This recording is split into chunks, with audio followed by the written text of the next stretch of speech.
dan 2 mata kuliah keperawatan medikal bedah 3. Kami akan mempresentasikan pendidikan kesehatan kepada Tuan A dan keluarga mengenai manajemen nyeri, fiksasi, dan imobilisasi pasien fraktur. Adapun anggota kami yaitu saya sendiri, Fani Septaviani, sebagai penyaji, Saya Dia Intan sebagai anak dari pasien. Saya Selin Putri sebagai keluarga atau istri dari pasien. Saya Abigail Wederia sebagai fasilitator. Saya Dila Aprilia sebagai fasilitator. Saya Alfiansyah sebagai pasien. Saya Rasaria Putri sebagai keluarga. Saya Mansari Prihatiningrum sebagai observer. Saya Farah Fitria sebagai moderator. selamat menyaksikan. Assalamualaikum warahmatullahi wabarakatuh. Waalaikumsalam warahmatullahi wabarakatuh. Selamat sore. Gimana kabarnya Bapak sama Ibu? Baik, Bapaknya. Di sini kami akan menjelaskan materi tentang manajemen nyeri fiksasi dan imobilisasi. Sebelumnya kami perkenalkan dulu ya, nama saya Farah Fitria. Di sini saya sebagai moderator. Saya Fani Septaviani sebagai penyampaian materi. Saya Dila Aprilia sebagai fasilitator. Saya Mansari Prihatiningrum sebagai observer. Saya Abigail Wederia sebagai fasilitator. Kalau gitu, udah siap Bapak sama Ibu buat menerima materinya? Siap. Ya, siap. Saya serahkan ke Fani sebagai moderator untuk menjelaskan. Waktunya kurang lebih 20 menit. Untuk waktu dari kita silakan. Terima kasih. Assalamualaikum warahmatullahi wabarakatuh. Waalaikumsalam warahmatullahi wabarakatuh. Bapak, Ibu, tadi udah kenal nama saya siapa? Iya, Suster Fani. Iya, betul. Hari ini saya perawat yang berjaga pada hari ini di ruangan ini ya, Bu, Pak, di ruangan Lili. Terus saya berjaga pada pukul 7 sampai pukul 2 siang. Bapak dan Ibu udah tahu kan mau dapat apa hari ini? Mudah-mudahan. Sudah Sus, Ya. dapat penyuluhan. Benar sekali. Bapak gimana, masih sakit, Pak? Masih sakit banget, Sus. Masih sakit ya? Oh iya, itu lukanya juga udah dibalut ya, Pak. Nanti bakal dikasih tindakan lain. Ya, sekarang kita mulai aja. Waktunya 20 menit. Saya akan menjelaskan mengenai fraktur atau patah tulang. Udah awam ya kata patah tulang. Iya, betul. Nah, patah tulang itu nama lainnya adalah fraktur. Apa Bu, Pak? Fraktur. Betul, fraktur diingat-ingat ya Pak, Bu. Nah, di sini fraktur adalah putusnya hubungan normal suatu tulang atau tulang rawan yang disebabkan oleh kekerasan. Jadi fraktur ini bisa disebabkan oleh kekerasan. Kayak misalnya Bapak kenapa nih bisa patah tulang? Kecelakaan ya, Pak? Iya, saya jatuh dari motor, Sus. Ya, itu salah satu penyebab dari fraktur ya. Jadi terputusnya tulang karena ruda paksa gitu ya. Terus udah jelas Pak? Iya, Bu. sudah. Dan next ya. Ada jenis-jenis fraktur. Fraktur atau patah tulang di sini ada berdasarkan tempat. Terus ada berdasarkan komplit atau tidak komplitnya fraktur. Ini berdasarkan tempat itu seperti yang bapaknya sekarang itu di tulang lengan atas ya, atau nama medisnya itu fraktur humerus. Ya Bu, Pak, itu Ya, namanya humerus, tulang yang ada di lengan kanan atas. Terus ada berdasarkan komplit atau tidak komplit, terus berdasarkan bentuk dan jumlah garis yang patah, terus berdasarkan posisi fragmen, berdasarkan sifat fraktur, luka yang ditimbulkan. Ini ada fraktur yang terbuka dan tertutup. Kalau yang bapaknya alami sekarang itu adalah fraktur terbuka. Iya, betul Bu. Karena fraktur terbuka ini ada luka yang muncul gitu ya, seperti yang bapaknya sekarang aja gitu. Terus kedudukan tulangnya berdasarkan bentuk garis fraktur dan hubungan dengan mekanisme trauma. Seperti itu. Jadi yang bapaknya alami ini fraktur apa? Terbuka. Ya, fraktur terbuka, tempatnya di tulang Humerus. Betul Bu. Di mana Pak? Di lengan atas, Sus. Iya, namanya lain? Humerus. Betul. Ya, adanya baru datang ya. Siapanya ini? Bu? Ini anak saya yang kedua. Iya. Selamat nyimak ya. Lihatin ya, Dek. Supaya paham. Terus di sini lanjutannya ada penyebab dari patah tulang Bu, Pak. Ada dari faktor intrinsik dan ekstrinsik atau dari faktor dalam dan luar. Faktor dalamnya itu seperti daya tahan tulang kita.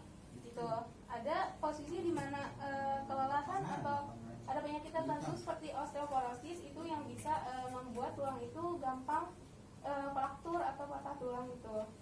Osteoporosis bisa terjadi pada orang lansia gitu, jadi cepat patah tulang gitu. Terus dari faktor luarnya itu ada seperti tadi kecelakaan baik ringan maupun kecelakaan berat gitu ya. Nah, selanjutnya ada pemeriksaan pada fraktur. Yang pertama ini ada foto ronsen atau X-ray. Bapaknya udah di X-ray, Pak? Udah habis dari UGD. Oh udah, ya alhamdulillah kalau udah. Terus ada scan tulang, tonografi atau CT MRI scan. Terus ada arteriogram, terus ada hitung darah lengkap itu, terus ada kreatinine, profil koagulasi. Ini ibunya hanya cukup tahu aja tentang ini. Nanti paling yang meminta apa sih prosedur ini tuh akan dilakukan oleh dokter dan tenaga medis lainnya ya. Tuh. Selanjutnya ada gejala pada fraktur. Di sini ada gejala yang pertama, nyeri. Nyeri ini pasti bapaknya sekarang lagi rasain nyeri ya? Iya sakit banget. Iya, dia nggak bisa tidur sih bapak saya. Oh iya, sakitnya kayak gimana Pak? Kayak ditusuk-tusuk. Bener sama banget. pisau. Iya Pak, benar emang nyeri pada patah tulang itu nyerinya seperti ditusuk-tusuk benda tajam Pak. Jadi ya udah apa? Emang gejalanya seperti itu kalau patah tulang. Terus ada bengkak, memar, terus kejang otot, terus kerusakan saraf. Bapak ngerasa kebas gak di sini atau gak Bebas, gitu? Pak. Bebas. Oh ya. Nanti mungkin dilaporkan lebih lanjut ya ke dokter saat visit ya. Terus gangguan fungsi tulang, terus ada pergerakan tidak normal. Pasti Bapak susah gerakin tangannya sekarang. Susah, jari saya juga susah. Oh ya. Oh. Ya udah. Nanti coba dilatih pergerakannya ya Pak. Terus ada rasa gemeretak, terus posisi tulang tidak normal, perdarahan hebat. Bapak tadi udah saya ganti ya balutannya dan ada perdarahan juga tapi tidak terlalu hebat perdarahannya ya. Terus selanjutnya ada penata laksanaan. Penata laksanaannya itu ada manajemen nyeri karena yang paling utama dirasakan oleh pasien fraktur itu atau patah tulang biasanya nyeri. Terus untuk mengalihkan nyerinya kita ada teknik yang namanya distraksi. Teknik distraksi ini pengalihan nyeri dengan mengalihkan fokus kita gitu. Fokus kita misalnya Bapak lagi diem terus bengong, otomatis kayak ngerasain sakit banget gitu kan. Nanti diajak ngobrol tuh. Nah bisa teknik distraksi itu bisa dengan cara ngobrol, terus nonton YouTube, terus melakukan hal-hal yang Bapaknya suka tapi di tempat tidur gitu. Ya, terus ada relaksasi nafas dalam. Relaksasi nafas dalam ini Bapak sama Ibu udah tahu? Belum, sus. Oh belum ya. Ya, setelah ini mungkin saya akan praktikkan teknik relaksasi nafas dalam untuk membantu menurunkan nyeri Bapak ya. Selanjutnya ada kompres dingin. Kompres dingin ini biasanya Ibu ada yang tahu pakai apa?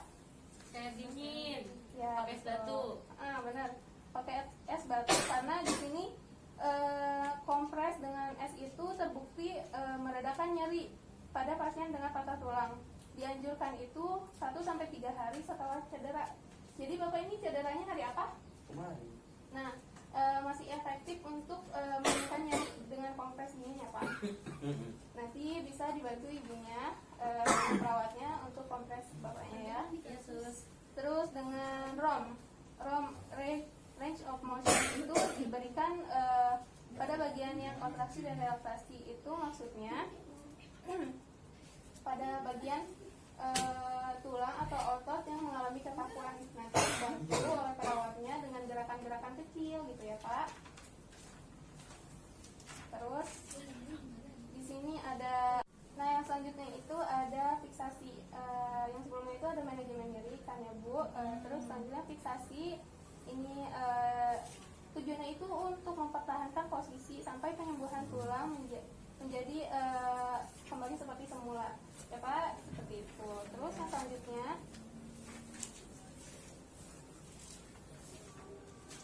ada imobilisasi.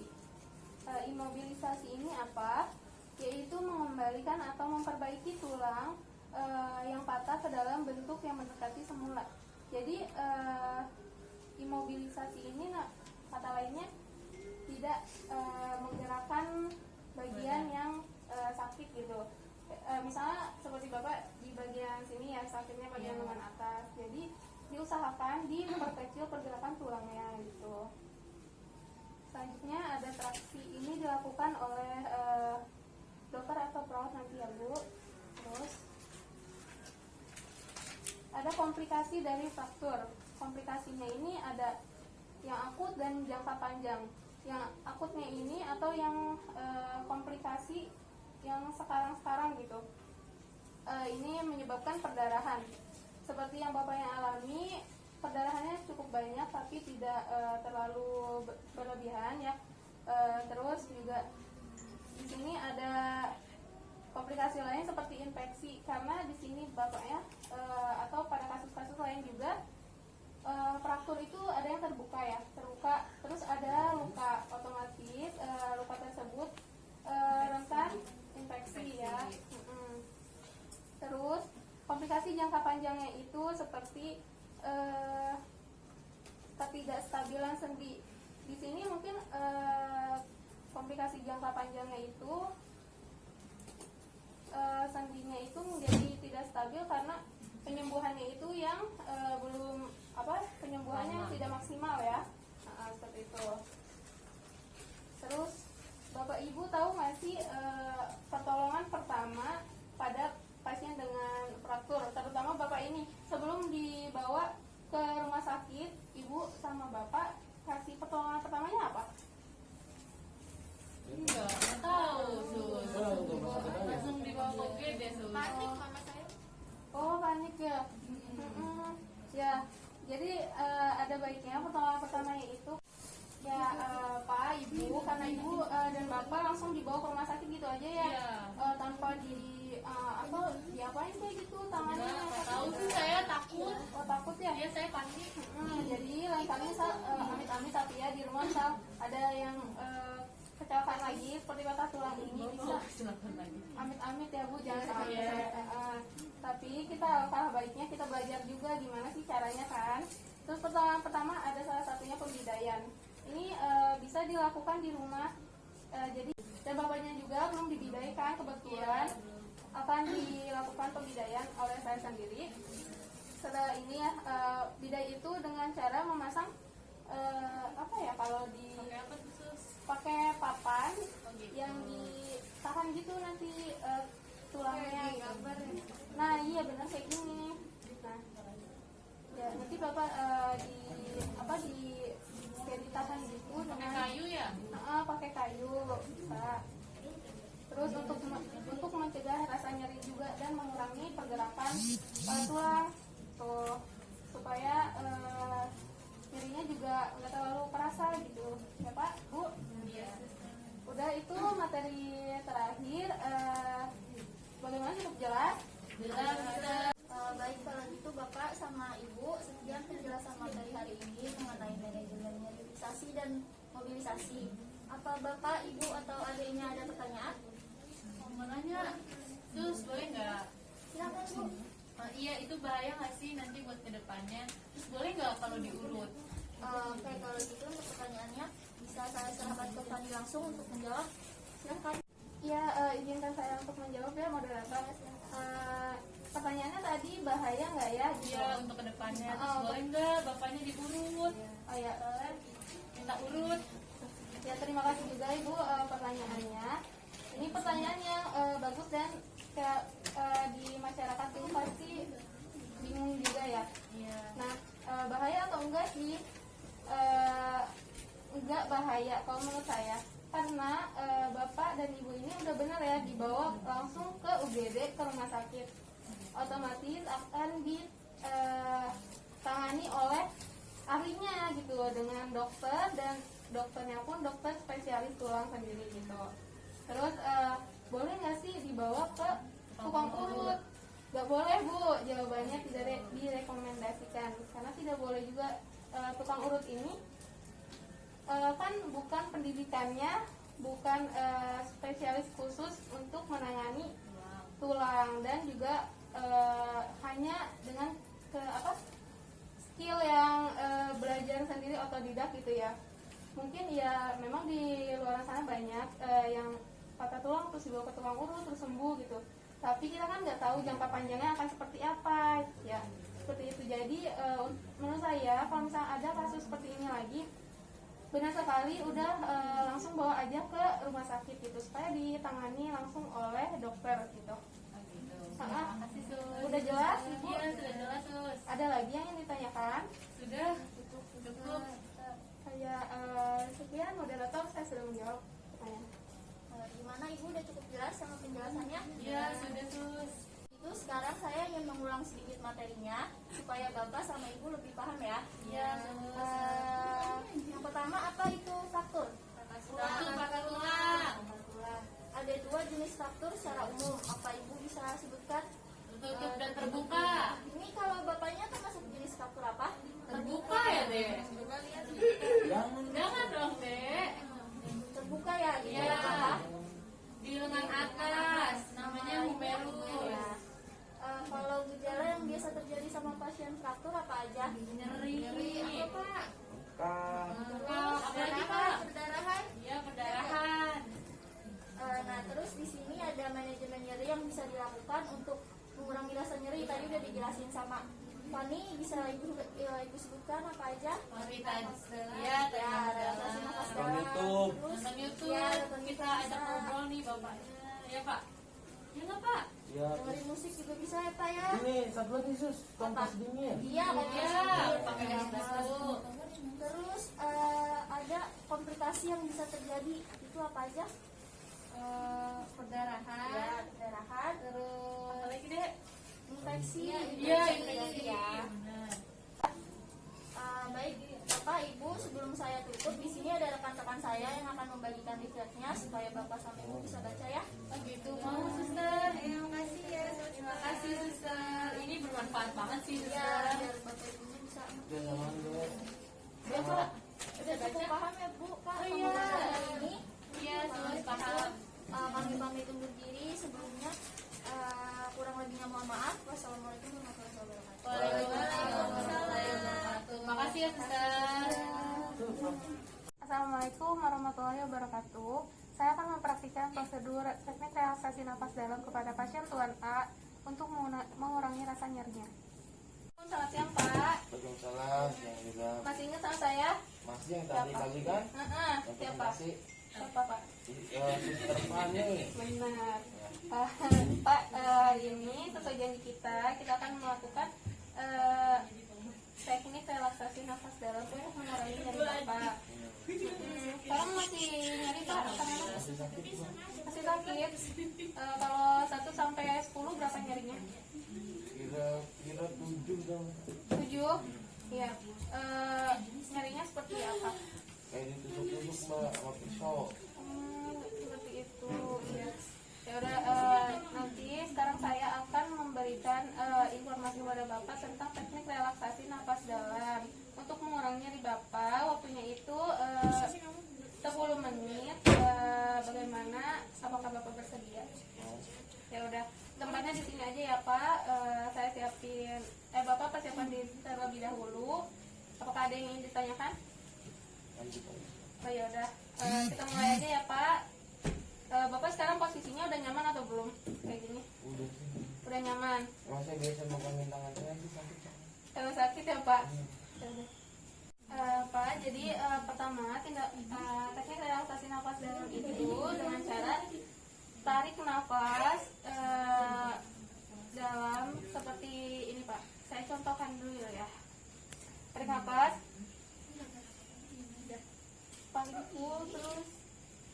Jangan ngomong. Ini contoh aja ya Pak. Terus buang. Sampai mentok. Bapak hayatin terus tarik nafas lagi. Gitu. Gimana paham Pak? Ya. Iya, nanti ditahan juga Pak. 1, 2, 3 gitu. Kayak gini. Gitu. Ya Pak. sambil dihayatin, sambil tenang, bapaknya rileks gitu ya. Coba praktekin bareng ya. Orang boleh nggak? Boleh banget. Praktekin bareng ya. Ya, tarik nafas 1, 2, 3. 1, 2, 3. Ya, ayo bapak coba sendiri. Tarik nafas. 1, 2, 3. Ya, seperti itu. Ulangi lagi, Pak. Bagus banget, Pak. Gimana, Pak? Udah enakan? Kayaknya berkurang nih. Iya, alhamdulillah. Bapak bisa lakukan teknik relaksasi nafas dalam ini sesering mungkin gitu, Pak, supaya Bapak juga merasa rileks, nyerinya juga berkurang gitu ya, Pak. Ada yang ditanyakan, Pak? Udah ya Bapak. Udah, ya udah. Kalau gitu nanti saya akan datang lagi untuk memasang bidai ya, Pak. Bidai seperti janji kita tadi juga. Saya akan kembali lagi untuk memasang bidai pada pukul 2. Pada pukul 13.20 ya, Pak. Bapak bersedia?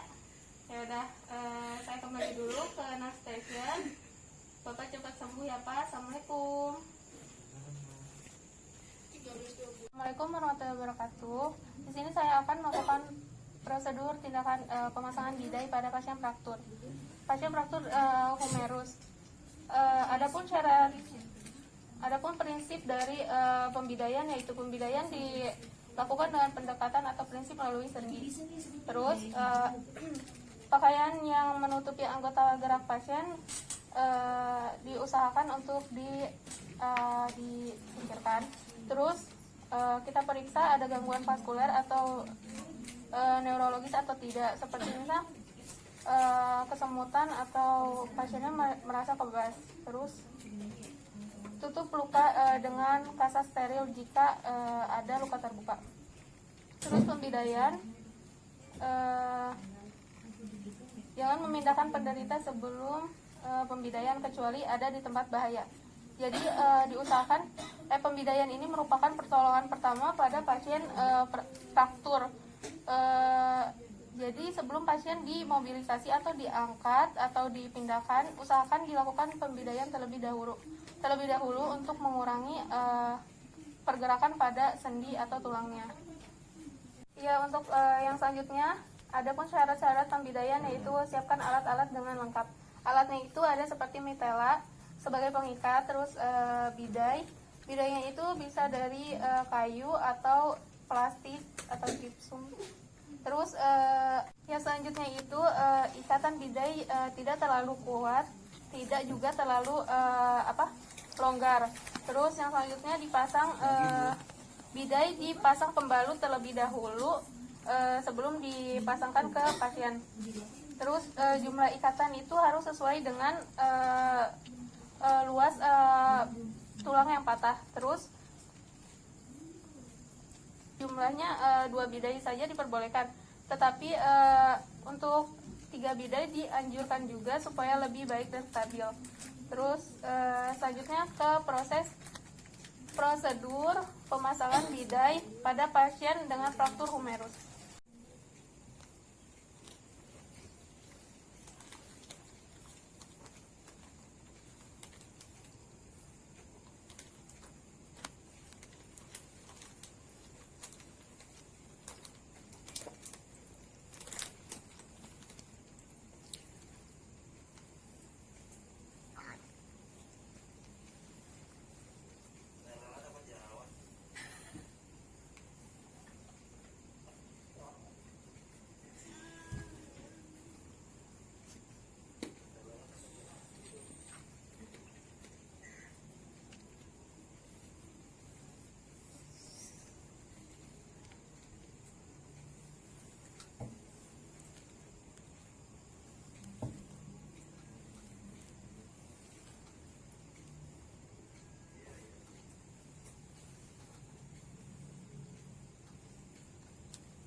udah dipasang ya. Sekarang coba saya cek dulu nadinya. Nadinya teraba. Sebelum dan sesudah dipasang itu harus dipastikan nadinya itu nanti pasien berasa. Terus cek juga nadinya. Setelah itu ditanyakan, Pak, ini berasa nggak tangannya Pak? Kebas nggak? Oh, enggak kok. Enggak. Sakitnya udah berkurang atau belum? Sedikit sih kayaknya. Sedikit berkurang ya Pak. Ya udah nanti bakal dipasang mitela ya Pak buat ditekuk nanti. Bapak bisa duduk? Tapi dibantu ya. Ya boleh. Yuk sekarang saya bantu ya Pak. Pasanginnya Pak.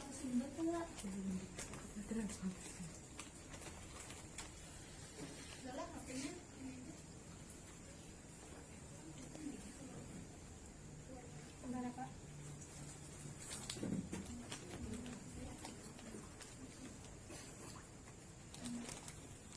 Kekencangan nggak Pak? Enggak.